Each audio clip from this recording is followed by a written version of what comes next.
সম্প্রতি সামাজিক যোগাযোগ মাধ্যমে ভাইরাল হওয়া চিড়িয়াখানার মা হারা একটি বানরের বাচ্চার কথা সবার নিশ্চয়ই মনে আছে। আর সেই বিষয়েই এবার মুখ খুললেন পিয়া জান্নাতুল। অসহায় প্রাণীর কষ্টকে কন্টেন্ট বানানোর সমালোচনা করলেন তিনি।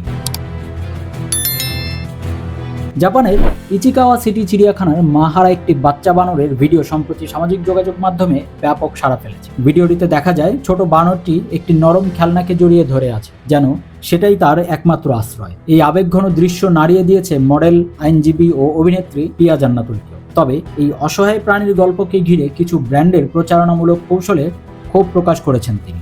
এক ফেসবুক পোস্টে পিয়া লিখেছেন, দেখলাম ও একটা নরম খেলনা জড়িয়ে ধরে থাকে। ভিডিওটা দেখে খারাপ না লেগে পারে, একটা ছোট্ট প্রাণী শুধু একটু আদর খুঁজছে, কিন্তু এরপর যেটা হলো সেটা ভালো লাগেনি।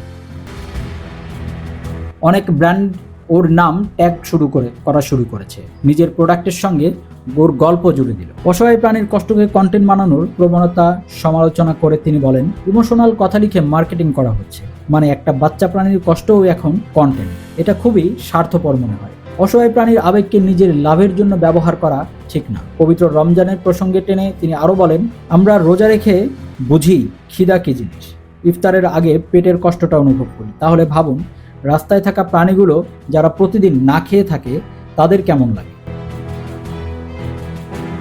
সর্বশেষ তিনি ভক্তদের উদ্দেশ্যে জানান, এই রমজানে শুধু ইবাদতেই নয়, অসহায় প্রাণীদের প্রতিও যেন মানবিক দায়িত্ববোধ থেকে সাহায্যের হাত বাড়িয়ে দেওয়া হয়। তিনি লেখেন, দয়া করে একটু মানবিক হই, সম্ভব হলে একটু খাবার দিই, একটু খেয়াল করি।